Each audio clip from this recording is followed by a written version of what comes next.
உண்மையா உழைக்கிற நமக்கு எல்லா நன்மைகளும் நாடி வந்து கூடுதடா.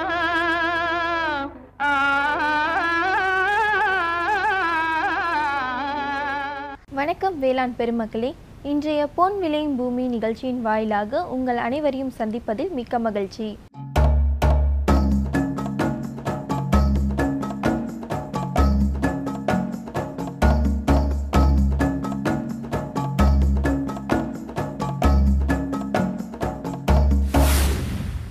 கரூர் மாவட்டம் மேலப்புதுப்பட்டி கிராமத்தை சார்ந்த இளைஞர் வி பிரபாகரன் கரூர் மாவட்ட வேளாண் அறிவியல் நிலையத்தின் வழிகாட்டுதலோடு விவசாயத்தில் புதிய முயற்சிகளை மேற்கொள்ள துடிக்கும் இளைய நாற்று. படித்த இவ்விளைஞர் தன்னோடு சக இளைஞர்களையும் ஒன்றிணைத்து இனிவரும் காலம் இளையோர் காலமே, அதிலும் குறிப்பாக விவசாயத்தில் பெரும் மாற்றத்தை கொண்டு வர வேண்டியது இன்றைய இளைய சமுதாயமே எனவும் கூறி தனது முயற்சியை ஊருக்கு உரைக்க கேட்டபோது,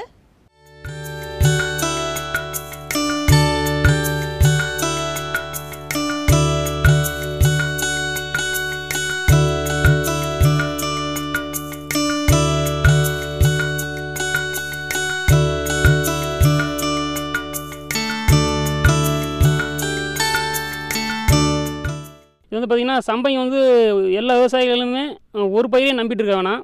காய்கறிகள், கொஞ்சம் கீரை, கொஞ்சம் மலர் வகைகளையும் பயன்படுத்தினா ஒரு நிலையான வருமானம் வந்துட்டுருக்கோம். இது வந்து சம்பங்கி பார்த்திங்கன்னா ஒரு நல்ல வருமானம் தரக்கூடிய ஒரு பயிர்.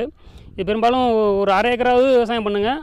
பண்ணுறத விட சம்பங்கியை பொறுத்த மட்டும் ட்ரிப்பு அடிஷ்னலாக ஒரு ஸ்ப்ரிங்க்லர் போட்டு பண்ணிங்கனாக்கா நல்ல மகசூல் வரும். கண்டிப்பாக பூவோட கிளாரிட்டி சைன் நல்லாயிருக்கும். இப்போ வந்து பார்த்திங்கன்னா தமிழ்நாட்டில் ஒரு எல்லாம் BE student, MBA student, MCA student எல்லாருமே ஒரு ப்ரோக்ராமில் எனக்கு இன்ட்ரடியூஸ் எல்லாம் லான்ச் ஆயிருக்காங்க. பட் ஃபியூச்சரில் எப்படி விவசாயம் பண்ணணுன்ற போது கூட ஒவ்வொருத்தரும் ஒரு விதமாக யோசிச்சுட்டு பண்ணிகிட்ருக்கோம். எனக்கு கரூர் மாவட்ட கேவிக்கையிலேருந்து ஒரு சப்போர்ட் கிடச்சிது. அது பார்த்திங்கன்னா இனிமேல் வரக்கூடிய காலகட்டத்தில் தொழில்நுட்பத்தை பயன்படுத்தி தான் விவசாயம் செய்யணும், அப்படி செஞ்சால் மட்டும்தான் இனிமேல் நிலச்சி நிற்க முடியும் அப்படின்னு சொன்னாங்க. சரி, அதுக்கப்புறம் என்ன தொழில்நுட்பம்னு பார்த்தா ட்ரிப்பு எனக்கு சொன்னாங்க. ட்ரிப்பை வந்து பார்த்திங்கனாக்கா முன்னே பண்ணதை விட ஒரு ஏக்கர் ஒரு 3 மணி நேரம் பாய்ஞ்சினா இது ஒரு அரை மணி நேரத்தில் பாய்ஞ்சாலே போதுன்ற மாதிரி எனக்கு தெரிஞ்சுது. அதனால நான் ட்ரிப்பு போட்டேன். ட்ரிப்பு வந்து போட்டு பார்த்திங்கனாக்கா இப்போ ஒரு 2 வருஷமாக ட்ரிப்பு போட்டு பண்ணிகிட்ருக்கேன். அது வந்து பார்த்திங்கன்னா ஃபுல்லாகவே இந்த எம்பிஏ ஸ்டூடெண்ட்டு, எம்சிஏ ஸ்டூடெண்ட் எல்லாம் சொன்னேன். அவங்களாம் பார்த்திங்கன்னா ஃபாரின் டெக்னாலஜிலாம் நெட்டில் சர்ச் பண்ணி பார்த்துருக்காங்க. அது வந்து பார்த்திங்கன்னா அவங்க எல்லாம் வாட்ரு, சாயில் முதற்கொண்டு எல்லாமே வாடகைக்கு எடுத்து தான் பண்ணுறாங்க, ரேட்டு கொடுத்து தான் வாங்கி பண்ணுறாங்க. அவங்க பார்த்திங்கன்னா ஒரு 10 வருஷம் கழிச்சு நம்ம இப்படியே ஒரு மந்தமாக இருந்தோம்னா அவங்க நம்மளை ஆக்கிரமிக்கிற அளவுக்கு இருக்கிறாங்க. ஏன் நம்ம அந்த சூழ்நிலையை பயன்படுத்தக்கூடாதுன்னு தான் எல்லாமே எஜுகேஷனல் ஸ்டூடெண்ட்டாக இருக்கும், நல்லா யோசிக்கிறாங்க. பட் ஒரு ஸ்கொயர் ஃபீட்டில் எவ்வளோ மகசூல் எடுக்க முடியும், 1 லிட்டர் வாட்டரில் என்ன பண்ண முடியும், அந்த வாட்டரை எப்படி யூஸ் பண்ண முடியும், அந்த 1 லிட்டர் 1 ஸ்கொயர் ஃபீட்டு மண்ணில் நம்ம எந்த அளவுக்கு ஈல்டு எடுக்கிறோமோ அந்தளவுக்கு நம்மளோட பெனிஃபிட் இருக்குது. முன்னே 10 ஏக்கர் செஞ்ச விவசாயத்தில் இப்போ ஒரு 1.5 ஏக்கர் அல்லது 2 ஏக்கரில் அந்த 10 ஏக்கரில் செஞ்ச ஈல்டை விட எடுக்க முடியும் அப்படின்ற மாதிரி நான் செஞ்சு யோசிச்சுட்ருக்கேன் சார். பட் அதுக்கு என்ன செய்யணும், அதில் உள்ள பிரச்சனைகள் என்ன, அந்த பிரச்சனைகளை தீர்க்கறதுக்கு என்ன, அதை இப்போ அந்த ஃபஸ்ட்டு பிரச்சனையை தான் நாங்கள் பேஸ் பண்ணிகிட்ருக்கோம். அந்த பிரச்சனையை ஃபேஸ் பண்ணுறா நம்மளுக்கு ஆட்டோமேட்டிக்காக சக்ஸஸ் வந்துடும். அவங்க வந்து பார்த்திங்கன்னா எப்படி ஒரு பொருளை உற்பத்தி பண்ணுறதுன்ற மட்டும் யோசிக்காமல் அது எப்படி கொண்டு போய் நம்ம மார்க்கெட்டிங் பண்ணுறது. இப்போ இடைத்தரகர் மார்க்கெட் கொண்டு போய் பண்ணுறான். நம்மளுக்கு ஃபார்மர்ஸ் ஒரு 15 ரூபா கொடுக்குறான்னா அவன் 35 ரூபா 40 ரூபாய் விற்கிறான். பட் இது எப்படின்னா ஒரு வில்லேஜ் ஸ்டார்ட் பண்ணி ஒரு வில்லேஜில் ஒரு குழுக்கள், ஒரு விவசாய குழுக்கள், அடுத்து யூனியனில் ஒரு விவசாய குழுக்கள், ஒரு டிஸ்ட்ரிக்ட்டுக்கு ஒரு விவசாய குழுக்கள், இப்படின்னு பார்த்திங்கன்னா ஒரு டிஸ்ட்ரிக்டோட ஒரு மார்க்கெட்டோட சேல்ஸ் எவ்வளோ ஒரு நாளைக்கு, ஒரு மார்க்கெட்டுக்கு ஒரு மக்களுக்கு எவ்வளோ காய்கறிகள் தேவைப்படுது, இதெல்லாம் பார்த்திங்கன்னா ஒரே டிஸ்ட்ரிக்ட்டு ஒருத்தர் பண்ண முடியாது. அதனால் ஒரு வில்லேஜில் முதற்கொண்டு யூனியன்லேருந்து எல்லாத்தையுமே பசங்களை அலாட்மெண்ட் பண்ணி சர்வே எடுத்து இவ்வளோ தான் உற்பத்தி பண்ணணும் அப்படின்ற மாதிரி சொல்லி பண்ணிவிட்டு அது எப்படி சந்தைப்படுத்துறது அது மாதிரிலாம் யோசிச்சுட்டு இருக்கேன். பட் வந்து பார்த்திங்கன்னா ஃபஸ்ட்டு ஆர்கானிக்கில் பண்ணலான்னு இருக்கோம். ஆர்கானிக்கில் பண்ணி கீரையை முதல் சக்ஸஸ் பண்ணுறதுக்கு ஒரு டிஸ்ட்ரிக்டில் மெயின் பிளேஸில் போட்டு டைரெக்டாக பால் பேப்பர் போகிற மாதிரி ஆர்கானிக்னாலே இப்போ ரொம்ப வேகன் இருக்குது ஆர்கானிக் கீரைக்கு. அதனால் கொண்டு போய் பால் பேப்பர் போகிற மாதிரியே கீரையை ஃபஸ்ட்டு ஸ்டார்ட் பண்ணி இதில் சக்ஸஸ் ஆச்சுன்னா அடுத்து காய்கறிகள்லாம் பண்ணலான்னு இருக்கோம். வாட்டும் கோடை வெப்பம். தமிழ்நாட்டின் அனைத்து பகுதியிலும் வெப்ப மழை, அங்குமிங்கும் சிதறும் தூவலாய் மழை துளிகள். இவற்றிற்கிடையே உழவர் பெருமக்கள். தருமபுரி மாவட்டம் பிலப்பன நாயக்கலஹள்ளி கிராம விவசாயி பி தனசேகரன் தனது விவசாய பூமியில் சின்ன வெங்காயம் சாகுபடி செய்து அதனில் வெற்றியும் அடைந்து தனது வாழ்வாதாரத்தை எப்படி வளமாக்கினார் என கேட்டபோது, சரி, என் பேர் வந்து தனசேகரன், அப்பா பேர் பெருமாள். இங்கே பிலப்பநாயக்கலஹள்ளி கிராமத்தில் வந்து விவசாயம் பண்ணிகிட்ருக்கிறேன். நான் வந்து டிப்ளமோ படிச்சிருக்கேன். டிப்ளமோ படிச்சுட்டு வேலைக்கு போகலான்னு சொல்லிட்டு போகும்போது குறைஞ்ச சம்பளம் கொடுத்தாங்க. என்னால் இப்போ அங்கே பண்ண முடியல. சரி, விவசாயமே இப்போ இருக்கிற நலிவடைஞ்சு போன விவசாயத்தில் வந்து பாப்பார்பட்டியில் வந்து கேவிகேன்னு ஒரு ஃபார்மில் ஆராய்ச்சி பண்ணியிருக்கு. அங்கே போய்ட்டு தெரிஞ்ச நபர் மூலமாக கேவிகேவில் போய்ட்டு அறிமுகமானேன்.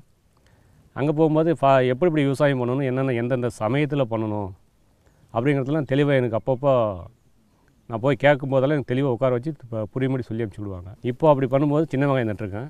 இந்த பனிக்காலத்தில் வந்து சின்ன வெங்காயம் வராதுன்னு சொன்னாங்க எல்லாருமே. அது எப்படி வராமல் போதை பார்க்குறேன், நான் செஞ்சு காமிக்கிறேன். செஞ்சு சின்ன வெங்காயத்தை வந்து திறம்பட செஞ்சு ரொம்ப அதிக மகசூல் எடுப்பேன் அப்படின்னு நம்பிக்கையோடு செஞ்சேன்.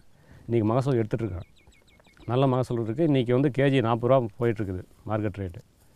எப்படி பார்த்தாலும் இன்றைக்கி இந்த 30 சென்ட்டுனா கூட 40 மூட்டை வரும். 40 மூட்டைக்கு இன்றைக்கி பண்ணால் கூட ஒரு 60,000-70,000 ரூபா இன்கம் எனக்கு கிடைக்கும். ஆனால் செலவு பார்த்திங்கனாக்கில் விதைக்காய் வந்து 40 ரூபான்னு சொல்லிட்டு வாங்கிட்டு நட்டேன் சார். இப்போது விதைக்காய் நட்டது, பார் போட்டது எல்லாமே வந்து பார்த்திங்கன்னா ஒரு 10,000 ரூபாய்க்குள்ளே தான் செலவு அடங்கியிருக்கு. இதுக்கு வந்து நுண்ணூட்டு உரம்னு சொல்லிட்டு போட்டிருக்கேன். பேசிக் அடியில் வந்து டிஏபி போட்டேன். டிஏபி போட்டு அடுத்தது வந்து கேவிகேவில் போய்ட்டு கேட்டேன், இந்த டிஏபி ஒன்று தான் சார் போட்டிருக்கேன் அப்படின்னா. இப்போ வந்து நீ அடிக்கடிக்கு வந்து தலைச்சத்தும் மணிச்சத்தும் கொஞ்சம் கலந்து கொடுத்த மாதிரி கொடுக்கணும் அப்படின்னு சொன்னாங்க. அப்புறமா வந்து நுண்ணீர் பாசனத்தில் வந்து போடலான்னு சொல்லிட்டு கேட்டோம். அவங்க வந்து 490 சொல்லிட்டு ஒரு உரம் கொடுத்தாங்க. நல்லா மகசூல் கொடுத்துருக்கு. ஃபஸ்ட்டு ஒரு அமோனியம் பாஸ்பேட் போட்டேன். மோனோ அமோனியம் பாஸ்பேட் ஒரு ட்ரிப்பு ஒரு 3 கிலோ போட்டேன். அப்புறமா வந்து 12க்கு 61 போட்டேன். அப்புறம் ஆல்-19 போட்டேன். இப்போ 0045 கடைசியாக போட்டு இப்போது 10 நாள் ஆகுது உரம் போட்டு. இப்போது விளைச்சலுக்காக வெட்டிகிட்ருக்குறோம். இப்போ இந்த வயலை வந்து 10ஆக பிரிச்சுருக்கேன். தண்ணி பாசனத்துக்கு வசதியாக சின்ன சின்ன வேக்காட்டு காலம்னா கோடை காலத்தில் வந்து தண்ணி பற்றாக்குறையாக இருக்கிறதுனால வந்து சின்ன சின்ன பாத்தியாக போட்டு செஞ்சோம்னாக்கில் தண்ணியும் சீக்கிரமாக போய் பாயும், தண்ணி பற்றாக்குறையும் கொஞ்சம் சமாளிக்கலாம் அப்படின்றதுக்காக வந்து 10 அடிக்கு 10 அடிக்கு பாத்தி போட்டு செஞ்சுருக்கேன். அது 10ஆக பிரித்து செஞ்சுருக்கும்போது ஒரு 10ல் ஒரு பாகத்தை வெட்டினேன். ஒரு பாகனாக்கில் ஒரு சரவுன்னு சொல்லுவாங்க. அந்த ஒரு சரவில் வெட்டும்போது எனக்கு 3 மூட்டை வெங்காயம் கிடச்சிது. ஒரு மூட்டைக்கு 100 கிலோ 300 கேஜி கட்டாயம் கிடச்சிது. நான் தனியாக பிரிச்சே எடுத்து வெட்டி பார்த்துருக்கேன்.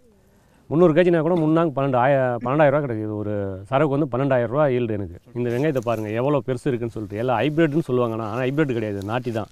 எவ்வளோ பெருசாக விளைஞ்சிருக்கு பாருங்கள். காய் குவான்டிட்டி சைஸ் நல்லா இருக்குது, கலரும் நல்லா இருக்குது. இப்போதைக்கு மார்க்கெட்டில் கலர் தான் விரும்புகிறாங்க. நல்ல ரெட்டிஸாக இருந்துச்சுனாக்கா நல்ல மார்க்கெட் விலை போகுது. நல்ல ரெட்டிஸாக நல்லாவும் இருக்குது. இதுவும் வெட்டி பதப்பட்டணும்னா இன்னும் ரெட்டிஸ் ஆகிடும். நல்ல கலர் நல்லா இருக்குது. மார்க்கெட் நல்லா கிடைக்கும். எப்படி பார்த்தாலும் இந்த வெங்காயம் இப்போ 50 ரூபாய்க்கு போகும் விற்கணும். இப்போ 40 ரூபா போய்ட்டு இன்னும் 10 ரூபா சேர்த்து கிடையாது தான் போடணும் விற்கணும் அப்படின்றதுனால அப்படியே பதப்படுத்தி வச்சுட்ருக்கேன் வீட்டில். காரணம் என்னன்னாக்கா நம்மளோட முயற்சியும் இருக்குது. ப்ளஸ் கேவிகேவில் வந்து அப்பப்போ எனக்கு தகவல் கொடுத்துருப்பாங்க. போயிட்டு கேட்கும்போதெல்லாம் இந்த மருந்தடி, அந்த பனிக்காலத்தில் வந்து ஒரு வாரத்துக்கு 10 நாளைக்கு ஒரு டோஸ் கம்பல்சரி மருந்து அடிச்சினா தான் வந்து அந்த கொனையில் இலைக்கருகள் நுனிக்கருகள் இதெல்லாம் வராமல் இருக்கும் அப்படின்றதுக்காக வந்து போயிட்டு கேட்பேன். அவங்க சொல்கிற மாதிரி நான் கெமிக்கலும் யூஸ் பண்ணிட்டு தான் இருந்தேன். கெமிக்கல் யூஸ் பண்ணோம், ப்ளஸ்ஸு ஃபெர்டிலைசர் உரமும் போட்டுருந்தேன். அதனால் வந்து நல்ல ஈல்டு கிடச்சிருக்கு. இதில் வந்து வேஸ்டேஜ்னு சொல்கிறதுக்கான வார்த்தைக்கே இடமே இல்லை. வேஸ்டேஜ்னு சொல்ல முடியாது. ஏன்னா அந்தளவுக்கு தரமான வெங்காயம் வந்திருக்கு. தரமாக ப்ளஸ்ஸு குவான்டிட்டி எல்லாமே இருக்குது. நல்ல இந்த சீசன் வந்து நல்ல மார்க்கெட் இருக்குது, நல்ல ஈல்டும் இருக்குது. பெரும்பாலும் மானாவாரி நிலங்களில் மண்ணோட ஈரப்பதம் ரொம்பவே குறைவாகவே இருக்கும். இப்போது நம்ம விதைகளை கடினப்படுத்துவதன் மூலமாக இது விதைகளில் ஒரு ஈரப்பதத்தை உருவாக்குகிறது. அது மட்டும் இல்லாமல் இது அந்த சத்துக்களை உறிஞ்சி இது மண்ணுக்கு சத்துக்களை அளிக்கிறது. இதனால் இந்த முளைக்கரு 2-3 நாட்களுக்குள்ளேயே வளர தொடங்கி விடுகிறது. இதனால் நம்ம நோய் எதிர்ப்பு திறனை அதிகரிக்கிறது. அது மட்டும் இல்லாமல் வறட்சியை தாங்கும் திறனுடையது. இப்போது மானாவாரி சிறு தானியங்களில் விதை கடினப்படுத்துதல் குறித்து தருமபுரி மாவட்டம் பாப்பாரப்பட்டியை சேர்ந்த வேளாண் அறிவியல் நிலையத்தின் பயிர் வினவியல் துறையின் உதவி பேராசிரியர் முனைவர் ஏ. ஆண்டர்சன் அம்லன்குமார் தரும் தகவல்களை காணலாம்.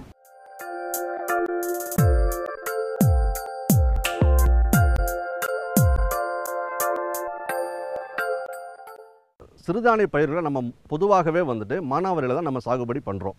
அந்த மாதிரி மழையை நம்பி நம்ம சாகுபடி பண்ணும் பொழுது விதைத்த பிறகு முளைப்பு வந்து சீராக அமைவது இல்லை. மழை அளவு குறைந்த பொழுதிலோ இல்லை மழையே இல்லாத பட்சத்தில் வந்துட்டு விதை முளைக்கிறது வந்து தடுக்கப்படுகிறது.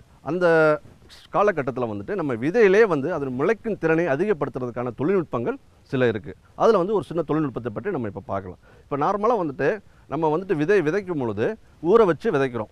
ஊற வச்சு விதைக்கும் பொழுது என்னன்னா அதுக்கு தேவையான ஈரம் வந்துட்டு முதலே விதை கிடச்சி அது முளைக்கிறதுக்கு முதல்ல வந்துடுது. அதே சமயத்தில் அந்த தண்ணியில் ஈரத்தில் முளைக்க வைக்கும் பொழுது சில ரசாயனங்களையும் சேர்த்தோம்னா விதை கடினப்படுத்தப்படுகிறது. அந்த மாதிரி கடினப்படுத்தும் பொழுது மழை போதிய மழை இல்லாதனாலும் ஈரம் நம்ம முதலே கொடுத்தனாலும் இந்த விதை முளைப்பதற்கு ஏதுவாக அமைகிறது. அந்த மாதிரி நம்ம கெமிக்கல்ஸ் பார்க்கும் பொழுது இந்த சாம்பல் சத்து அது வந்துட்டு நம்ம வந்து ரொம்ப முக்கியமாக நம்ம பார்க்குறோம். இந்த சாம்பல் சத்து என்ன பண்ணுதுன்னா ஈரத்தை வந்து பயிருக்கு பிடித்து கொடுக்கக்கூடிய ஒரு சக்தி உள்ளது. இந்த சாம்பல் சத்தை வந்து நம்ம விதையிலே கொடுத்துட்டோம்னால் அந்த ஈரப்பதத்தை தாங்கி கொடுத்து விதையில் இருக்க ஈரத்தை வந்து வெளியே ஏறாமல் அதை தாங்கி வளரக்கூடிய சக்தியை வந்து விதைக்கு கொடுக்கிறது. இந்த மாதிரி நம்ம செய்யும் பொழுது அந்த விதை கடினப்படுத்தப்பட்டு குறைந்த மழையிலும் அது சீராக முளைத்து வெளிவருவதற்கு ஏதுவாக அமைகிறது. சிறுதானிய பயிர்கள் பல இருந்தாலும் நம்மளுக்கு முக்கியமாக நம்ம வந்து விவசாயம் பண்ணுறது வந்துட்டு ராகி, சாமை, வரகு, பனிவரகு ஆகிய பயிர்களாகும். இதெல்லாம் பார்த்துட்டிங்கன்னா விதை வந்துட்டு நம்ம கடினப்படுத்தி விதைத்தோம்னால் ஒரு சீரான வளர்ச்சி இருக்கும். ஏன்னா இதனுடைய மகசூல் வந்து ரொம்ப கம்மி. மானாவாரியில் போடும் பொழுது இதனுடைய மகசூல் வந்து சராசரி மகசூலை விட ரொம்ப கம்மியாகவே இருக்கிறதுனால இதை வந்துட்டு விதை கடினப்படுத்தி விளைச்சோம்னா ஒரு சீரான வளர்ச்சி பயிருக்கு நம்ம கொடுக்க முடியும். அதனுடைய முக்கிய பருவமான கதிர்விடும் பருவத்தில் வந்து நம்ம வந்து தேவையான ஊட்டச்சத்து அதுக்கு கிடைக்காத பட்சத்தில் அதனுடைய வறட்சி தாங்கும் தன்மை வந்து குறைகிறது. அதனால் வந்துட்டு நம்ம வந்து விதையை வந்து கடினப்படுத்தி விதைக்கும் பொழுது அது வறட்சி தாங்கும் தன்மையை வந்து விதையிலே நம்ம வந்து பயிருக்கு கொடுத்துட்றோம். அந்த மாதிரி நம்ம கடினப்படுத்தி விதைக்கும் பொழுது அது வறட்சியை தாங்கி வளர்ந்து நல்ல மகசூலை தர ஏதுவாக இருக்கும். இப்போ விதை கடினப்படுத்தல் அப்படின்னா என்ன, அதை எப்படி செய்கிறது அப்படின்றத பற்றி ஒரு சின்னதாக நம்ம பார்த்துக்கலாம். இப்போ வந்துட்டு நம்ம அந்த பொட்டாஸ் சாம்பல் சத்தை பற்றி பேசுகிறேன். அந்த சாம்பல் சத்தை வந்துட்டு நம்ம வந்து விதையில் வந்துட்டு ஊற வச்சிட்டோம்னால் அந்த விதைக்குள்ளே சாம்பல் சத்து போயிடும். அந்த உள்ளே போகும்பொழுது அது என்ன ஆயிரும்னா சாம்பல் சத்து நீரை பிடித்து கொடுக்கும். அப்போ வந்துட்டு விதை சீராக முளைப்பதற்கான ஏதுவாக அமைகிறது. அந்த மாதிரி பார்க்கும்பொழுது எவ்வளோ நேரம் அதை ஊற வைக்கணும் அப்படி பார்த்தோம்னா நம்ம சாதாரண பொட்டாஸ் உரத்தை 1 லிட்டர் தண்ணிக்கு 10 கிராம் என்ற அளவில் ஊற வச்சாலே 1% பொட்டாஸ் கரைசல் அப்படி பார்க்கலாம். இல்லாட்டினா பொட்டாஸ் இல்லைன்னா பொட்டாசியம் டைஹைட்ரஜன் பாஸ்பேட் கெமிக்கல் இருக்குது, அதையும் நீங்கள் வாங்கி உபயோகிக்கலாம். ராகி விதை கடினப்படுத்தல் எடுத்துக்கிட்டோம்னா ராகி வந்து ஒரு ஏக்கருக்கு எவ்வளோ தேவைப்படுமோ விதை அளவை எடுத்துகிட்டு ஒரு 8 கிலோ 10 கிலோ ஒரு ஏக்கருக்கு எவ்வளோ தேவைமோ அதை எடுத்துகிட்டு நம்ம வந்துட்டு நம்மளுக்கு போதுமான நீரில் ஊற வைக்கிற அளவுக்கு போதுமான நீரில் எடுத்து வச்சுக்கணும். அப்போ வந்துட்டு 1 லிட்டர் தண்ணீருக்கு 1%, அதாவது 10 கிராம் 1 லிட்டர் தண்ணீருக்கு தேவையான அளவு நம்ம பொட்டாஸ் உரத்தையோ இல்லாட்டினா பொட்டாஸ் டைஹைட்ரஜன் பாஸ்பேட் என்ற கெமிக்கலையோ நம்ம யூஸ் பண்ணி அதை 6 மணி நேரம் ஊற வைத்தால் போதுமானது. 6 மணி நேரம் ஊற வைக்கும் பொழுது அந்த பொட்டாஸ் என்ற சத்து வந்துட்டு விதைக்குள்ளே சென்று விடுறோம். அதுக்கப்புறம் அந்த விதையை எடுத்து நிழலில் உலர்த்தி வைத்துட்டு அதை வந்துட்டு நம்ம உடனே விதைக்கலாம். இல்லை எவ்வளோ நாள் கழிச்சும் ஒரு 15 நாள் 20 நாள் வரைக்கும் அதை வைத்து அதை விதைக்கலாம். அது முளைப்பு திறன் குறையாமல் அது பாதுகாக்கும். அந்த மாதிரி நம்ம விதைக்கும் பொழுது அது வறட்சியை தாங்கி வளரக்கூடிய தன்மை நம்ம விதையிலேயே கொடுத்துட்றோம். இந்த மாதிரி நீங்கள் விதையை கடினப்படுத்தி விதைக்கும் பொழுது உங்களுக்கு பயிரினுடைய எண்ணிக்கை வந்து பராமரிக்கப்படுது, மகசூல் வந்து உங்களுக்கு அதிகப்படுது. இந்த மாதிரி நீங்கள் பண்ணும்பொழுது உங்களுக்கு அதிக மகசூல் கிடைத்து பயன்பெறும் வாய்ப்பு அதிகமாக உள்ளது. மீண்டும் நாளைய பொன் விளையும் பூமி நிகழ்ச்சியில் சந்திப்போம். நன்றி, வணக்கம்.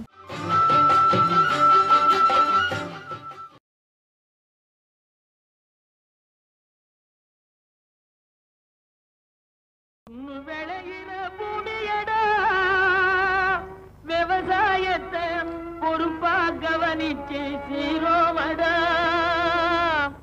உண்மையா உழைக்கிற நமக்கு எல்லா நன்மைகளும் நாடி வந்து கூடுதடா.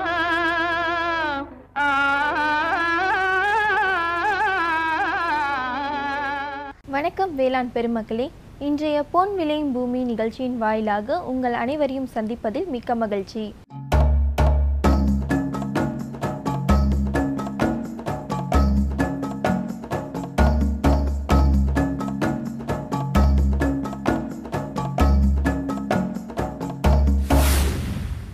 கரூர் மாவட்டம் மேலப்புதுப்பட்டி கிராமத்தை சார்ந்த இளைஞர் வி பிரபாகரன் கரூர் மாவட்ட வேளாண் அறிவியல் நிலையத்தின் வழிகாட்டுதலோடு விவசாயத்தில் புதிய முயற்சிகளை மேற்கொள்ள துடிக்கும் இளைய நாற்று. படித்த இவ்விளைஞர் தன்னோடு சக இளைஞர்களையும் ஒன்றிணைத்து இனிவரும் காலம் இளையோர் காலமே, அதிலும் குறிப்பாக விவசாயத்தில் பெரும் மாற்றத்தை கொண்டு வர வேண்டியது இன்றைய இளைய சமுதாயமே எனவும் கூறி தனது முயற்சியை ஊருக்கு உரைக்க கேட்டபோது வணக்கம்.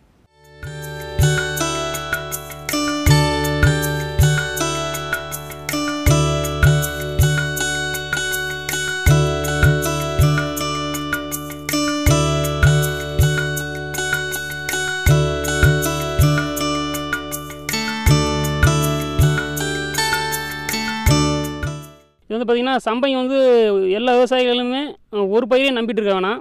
காய்கறிகள், கொஞ்சம் கீரை, கொஞ்சம் மலர் வகைகளையும் பயன்படுத்தினா ஒரு நிலையான வருமானம் வந்துட்டுருக்கோம். இது வந்து சம்பங்கி பார்த்திங்கன்னா ஒரு நல்ல வருமானம் தரக்கூடிய ஒரு பயிர். இது பெரும்பாலும் ஒரு அரை ஏக்கராவது விவசாயம் பண்ணுங்கள். பண்ணுறத விட சம்பங்கியை பொறுத்த மட்டும் ட்ரிப்பு அடிஷ்னலாக ஒரு ஸ்ப்ரிங்க்லர் போட்டு பண்ணிங்கனாக்கா நல்ல மகசூல் வரும். கண்டிப்பாக பூவோட கிளாரிட்டி சைனிங் நல்லா இருக்கும். இப்போ வந்து பார்த்திங்கன்னா தமிழ்நாட்டில் ஒரு எல்லாம் BE student, MBA student, MCA student எல்லாருமே ஒரு ப்ரோக்ராமில் எனக்கு இன்ட்ரடியூஸ் எல்லாம் லான்ச் ஆயிருக்காங்க. பட் ஃப்யூச்சரில் எப்படி விவசாயம் பண்ணணுன்ற போது கூட ஒவ்வொருத்தரும் ஒரு விதமாக யோசிச்சுட்டு பண்ணிகிட்ருக்கோம். எனக்கு கரூர் மாவட்ட கேவிக்கையிலேருந்து ஒரு சப்போர்ட் கிடச்சிது. அது பார்த்திங்கன்னா இனிமேல் வரக்கூடிய காலகட்டத்தில் தொழில்நுட்பத்தை பயன்படுத்தி தான் விவசாயம் செய்யணும், அப்படி செஞ்சால் மட்டும்தான் இனிமேல் நிலச்சி நிற்க முடியும் அப்படின்னு சொன்னாங்க. சரி, அதுக்கப்புறம் என்ன தொழில்நுட்பம்னு பார்த்தா ட்ரிப்பு எனக்கு சொன்னாங்க. ட்ரிப்பை வந்து பார்த்திங்கனாக்கா முன்னே பண்ணதை விட ஒரு ஏக்கர் ஒரு 3 மணி நேரம் பாய்ஞ்சினா இது ஒரு அரை மணி நேரத்தில் பாய்ஞ்சாலே போதுன்ற மாதிரி எனக்கு தெரிஞ்சுது. அதனால நான் ட்ரிப்பு போட்டேன். ட்ரிப்பு வந்து போட்டு பார்த்திங்கனாக்கா இப்போ ஒரு 2 வருஷமாக ட்ரிப்பு போட்டு பண்ணிகிட்ருக்கேன். அது வந்து பார்த்திங்கன்னா ஃபுல்லாகவே இந்த எம்பிஏ ஸ்டூடெண்ட்டு, எம்சிஏ ஸ்டூடெண்ட் எல்லாம் சொன்னேன். அவங்களாம் பார்த்திங்கன்னா ஃபாரின் டெக்னாலஜிலாம் நெட்டில் சர்ச் பண்ணி பார்த்துருக்காங்க. அது வந்து பார்த்திங்கன்னா அவங்க எல்லாம் வாட்ரு, சாயில் முதற்கொண்டு எல்லாமே வாடகைக்கு எடுத்து தான் பண்ணுறாங்க, ரேட்டு கொடுத்து தான் வாங்கி பண்ணுறாங்க. அவங்க பார்த்திங்கன்னா ஒரு 10 வருஷம் கழிச்சு நம்ம இப்படியே ஒரு மந்தமாக இருந்தோம்னா அவங்க நம்மளை ஆக்கிரமிக்கிற அளவுக்கு இருக்கிறாங்க. ஏன் நம்ம அந்த சூழ்நிலையை பயன்படுத்தக்கூடாதுன்னு தான் எல்லாமே எஜுகேஷனல் ஸ்டூடெண்ட்டாக இருக்கும், நல்லா யோசிக்கிறாங்க. மட்டும் ஒரு ஸ்கொயர் ஃபீட்டில் எவ்வளோ மகசூல் எடுக்க முடியும், 1 லிட்டர் வாட்டரில் என்ன பண்ண முடியும், அந்த வாட்டரை எப்படி யூஸ் பண்ண முடியும், அந்த 1 லிட்டர் 1 ஸ்கொயர் ஃபீட்டு மண்ணில் நம்ம எந்த அளவுக்கு ஈல்டு எடுக்கிறோமோ அந்தளவுக்கு நம்மளோட பெனிஃபிட் இருக்குது. முன்னே 10 ஏக்கர் செஞ்ச விவசாயத்தில் இப்போ ஒரு 1.5 ஏக்கர் அல்லது 2 ஏக்கரில் அந்த 10 ஏக்கரில் செஞ்ச ஈல்டை விட எடுக்க முடியும் அப்படின்ற மாதிரி தான் செஞ்சு யோசிச்சுட்ருக்கேன் சார். பட் அதுக்கு என்ன செய்யணும், அதில் உள்ள பிரச்சனைகள் என்ன, அந்த பிரச்சனைகளை தீர்க்கறதுக்கு என்ன, அதை இப்போ அந்த ஃபஸ்ட்டு பிரச்சனையை தான் நாங்கள் பேஸ் பண்ணிகிட்ருக்கோம். அந்த பிரச்சனையை ஃபேஸ் பண்ணுறது நம்மளுக்கு ஆட்டோமேட்டிக்காக சக்ஸஸ் வந்துடும். அவங்க வந்து பார்த்திங்கன்னா எப்படி ஒரு பொருளை உற்பத்தி பண்ணுறதுன்ற மட்டும் யோசிக்காமல் அது எப்படி கொண்டு போய் நம்ம மார்க்கெட்டிங் பண்ணுறது. இப்போ இடைத்தரகர் மார்க்கெட் கொண்டு போய் பண்ணுறான். அவன் நம்மளுக்கு ஃபார்மர்ஸ் ஒரு 15 ரூபா கொடுக்குறான்னா அவன் 35 ரூபா 40 ரூபாய் விற்கிறான். பட் இது எப்படின்னா ஒரு வில்லேஜ் ஸ்டார்ட் பண்ணி ஒரு வில்லேஜில் ஒரு குழுக்கள், ஒரு விவசாய குழுக்கள், அடுத்து யூனியனில் ஒரு விவசாய குழுக்கள், ஒரு டிஸ்ட்ரிக்ட்டுக்கு ஒரு விவசாய குழுக்கள், இப்படின்னு பார்த்திங்கன்னா ஒரு டிஸ்ட்ரிக்டோட ஒரு மார்க்கெட்டோட சேல்ஸ் எவ்வளோ ஒரு நாளைக்கு, ஒரு மார்க்கெட்டுக்கு ஒரு மக்களுக்கு எவ்வளோ காய்கறிகள் தேவைப்படுது, இதெல்லாம் வந்து ஒரே டிஸ்ட்ரிக்ட்டு ஒருத்தர் பண்ண முடியாது. அதனால் ஒரு வில்லேஜில் முதற்கொண்டு யூனியன்லேருந்து எல்லாத்துக்குமே பசங்க அலாட்மெண்ட் பண்ணி சர்வே எடுத்து இவ்வளோ தான் உற்பத்தி பண்ணணும் அப்படின்ற மாதிரி சொல்லி பண்ணிவிட்டு அது எப்படி சந்தைப்படுத்துறது அது மாதிரிலாம் யோசிச்சுட்டு இருக்கேன். பட் வந்து பார்த்திங்கன்னா ஃபஸ்ட்டு ஆர்கானிக்கில் பண்ணலான்னு இருக்கோம். ஆர்கானிக்கில் பண்ணி கீரையை முதல் சக்ஸஸ் பண்ணுறதுக்கு ஒரு உரம் கொடுத்தாங்க, நல்லா மகசூல் கொடுத்துருக்கு. ஃபஸ்ட்டு அமோனியம் பாஸ்பேட் போட்டேன், மோனோ அமோனியம் பாஸ்பேட் ஒரு ட்ரிப்பு ஒரு 3 கிலோ போட்டேன். அப்புறமா வந்து 12க்கு 61 போட்டேன். அப்புறம் ஆல்-19 போட்டேன். இப்போ 0045 கடைசியாக போட்டு இப்போது 10 நாள் ஆகுது உரம் போட்டு. இப்போது விளைச்சலுக்காக வெட்டிகிட்ருக்குறோம். இப்போ இந்த வயலை வந்து 10ஆக பிரிச்சுருக்கேன். தண்ணி பாசத்துக்கு வசதியாக சின்ன வேக்காட்டு காலம்னா கோடை காலத்தில் வந்து தண்ணி பற்றாக்குறையாக இருக்கிறதுனால வந்து சின்ன பாத்தியாக போட்டு செஞ்சோம்னாக்கில் தண்ணியும் சீக்கிரமாக போய் பாயும், தண்ணி பற்றாக்குறையும் கொஞ்சம் சமாளிக்கலாம் அப்படின்றதுக்காக வந்து 10 அடிக்கு 10 அடிக்கு பாத்தி போட்டு செஞ்சுருக்கேன். அது 10ஆக பிரித்து செஞ்சுருக்கும்போது ஒரு 10ல் ஒரு பாகத்தை வெட்டினேன். ஒரு பாகனாக்கில் ஒரு சரவுன்னு சொல்லுவாங்க. அந்த ஒரு சரவில் வெட்டும்போது எனக்கு 3 மூட்டை வெங்காயம் கிடச்சிது. ஒரு மூட்டைக்கு 100 கிலோ 300 கேஜி கட்டாயம் கிடச்சிது. நான் தனியாக பிரிச்சே எடுத்து வெட்டி பார்த்துருக்கேன். 300 கேஜினா கூட முன்னாங்க 12,000 ரூபா கிடைக்கிது. ஒரு சரவுக்கு வந்து 12,000 ரூபா ஈல்டு எனக்கு. இந்த வெங்காயத்தை பாருங்கள் எவ்வளோ பெருசு இருக்குன்னு சொல்லிட்டு. எல்லாம் ஹைப்ரிட்னு சொல்லுவாங்கண்ணா, ஆனால் ஹைப்ரிட் கிடையாது, நாட்டி தான். எவ்வளோ பெருசாக விளைஞ்சிருக்கு பாருங்கள். காய் குவான்டிட்டி சைஸ் நல்லா இருக்குது, கலரும் நல்லா இருக்குது. இப்போதைக்கு மார்க்கெட்டில் கலர் தான் விரும்புகிறாங்க. நல்ல ரெட்டிஸாக இருந்துச்சுனாக்கா நல்ல மார்க்கெட் விலை போகுது. நல்ல ரெட்டிஸாக நல்லாவும் இருக்குது. இதுவும் வெட்டி பதப்பட்டணும்னா இன்னும் ரெட்டிஸ் ஆகிடும். நல்ல கலர் நல்லா இருக்குது, மார்க்கெட் நல்லா கிடைக்கும். எப்படி பார்த்தாலும் இந்த வெங்காயம் இப்போ 50 ரூபாய்க்கு போகும் விற்கணும். இப்போ 40 ரூபா போய்ட்டு இன்னும் 10 ரூபா சேர்த்து கிடையாது தான் போடணும் விற்கணும் அப்படின்றதுனால அப்படியே பதப்படுத்தி வச்சுட்ருக்காங்க வீட்டில். காரணம் என்னன்னாக்கா நம்மளோட முயற்சியும் இருக்குது, ப்ளஸ் கேவிகேவில் வந்து அப்பப்போ எனக்கு தகவல் கொடுத்துருப்பாங்க. போயிட்டு கேட்கும்போதெல்லாம் இந்த மருந்தடி, அந்த பனிக்காலத்தில் வந்து ஒரு வாரத்துக்கு 10 நாளைக்கு ஒரு டோஸ் கம்பல்சரி மருந்து அடிச்சினா தான் வந்து அந்த கொனையில் இலைக்கருகள் நுனிக்கருகள் இதெல்லாம் வராமல் இருக்கும் அப்படின்றதுக்காக வந்து போயிட்டு கேட்பேன்.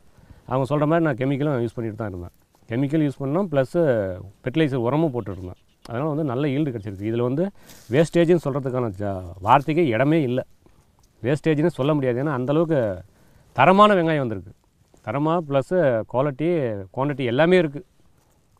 நல்ல இந்த சீசன் வந்து நல்ல மார்க்கெட் இருக்குது, நல்ல ஈல்டும் இருக்குது. பெரும்பாலும் மானாவாரி நிலங்களில் மண்ணோட ஈரப்பதம் ரொம்பவே குறைவாகவே இருக்கும்.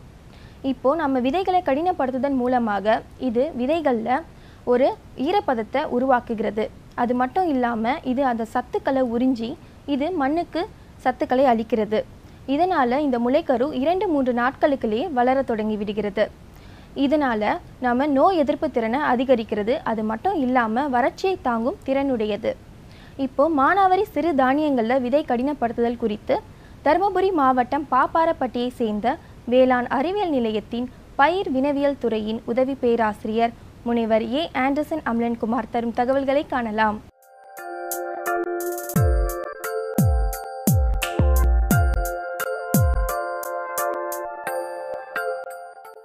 சிறுதானிய பயிர்களை நம்ம பொதுவாகவே வந்துட்டு மானாவாரியில் தான் நம்ம சாகுபடி பண்ணுறோம்.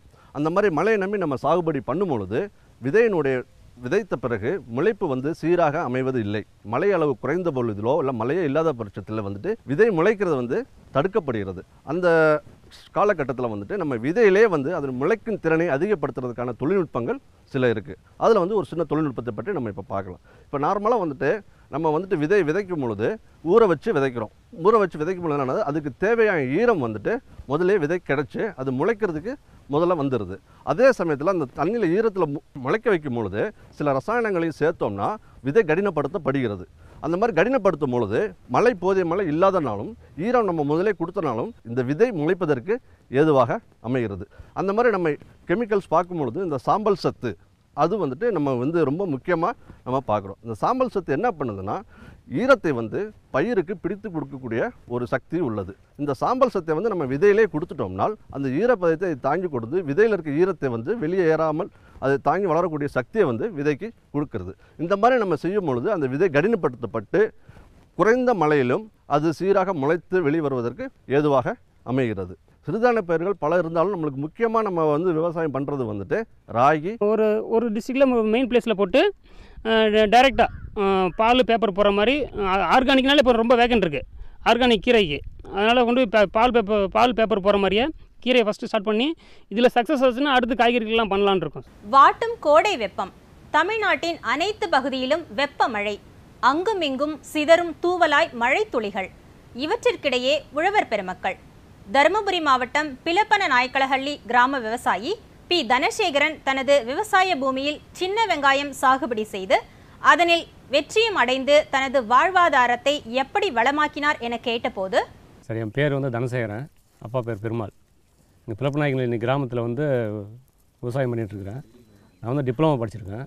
டிப்ளமோ படிச்சுட்டு வேலைக்கு போகலான்னு சொல்லிட்டு போகும்போது குறைஞ்ச சம்பளம் கொடுத்தாங்க. என்னால் அங்கே பண்ண முடியல. சரி, விவசாயமே இப்போது இருக்கிற நலிவடைஞ்சு போன விவசாயத்தில் வந்து பாப்பார்பட்டியில் வந்து கேவிகேன்னு ஒரு ஃபார்மில் ஆராய்ச்சி பண்ணியிருக்கு. அங்கே போய்ட்டு தெரிஞ்ச நபர் மூலமாக கேவிகேவில் போய்ட்டு அறிமுகமானேன்.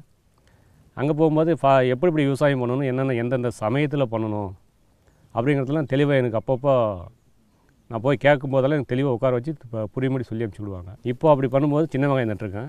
இந்த பனிக்காலத்தில் வந்து சின்ன வெங்காயம் வராதுன்னு சொன்னாங்க எல்லாருமே. அது எப்படி வராமல் போதை பார்க்குறேன், நான் செஞ்சு காமிக்கிறேன். செஞ்சு சின்ன வெங்காயத்தை வந்து திறம்பட செஞ்சு ரொம்ப அதிக மகசூல் எடுப்பேன் அப்படின்னு நம்பிக்கையோடு செஞ்சேன். இன்றைக்கி மகசூல் எடுத்துகிட்ருக்கேன். நல்ல மகசூல் இருக்குது. இன்றைக்கி வந்து கேஜி 40 ரூபா போயிட்டுருக்குது மார்க்கெட் ரேட்டு. எப்படி பார்த்தாலும் இன்றைக்கி இந்த 30 சென்ட்டுனா கூட 40 மூட்டை வரும். 40 மூட்டைக்கு இன்றைக்கி பண்ணால் கூட ஒரு 60,000-70,000 ரூபா இன்கம் எனக்கு கிடைக்கும். ஆனால் செலவு பார்த்திங்கனாக்கில் விதைக்காய் வந்து 40 ரூபான்னு சொல்லிட்டு வாங்கிட்டு நட்டேன் சார். இப்போது விதைக்காய் நட்டது, பார் போட்டது எல்லாமே வந்து பார்த்திங்கன்னா ஒரு 10,000 ரூபாய்க்குள்ளே தான் செலவு அடங்கியிருக்கு. இதுக்கு வந்து நுண்ணூட்டு உரம்னு சொல்லிட்டு போட்டிருக்கேன். பேசிக் அடியில் வந்து டிஏபி போட்டேன். டிஏபி போட்டு அடுத்தது வந்து கேவிகேவில் போய்ட்டு கேட்டேன், இந்த டிஏபி ஒன்று தான் சார் போட்டிருக்கேன் அப்படின்னா. இப்போ வந்து நீ அடிக்கடிக்கு வந்து தலைச்சத்தும் மணிச்சத்தும் கொஞ்சம் கலந்து கொடுத்த மாதிரி கொடுக்கணும் அப்படின்னு சொன்னாங்க. அப்புறமா வந்து நுண்ணீர் பாசனத்தில் வந்து போடலான்னு சொல்லிட்டு கேட்டோம். அவங்க வந்து 419 சொல்லிட்டு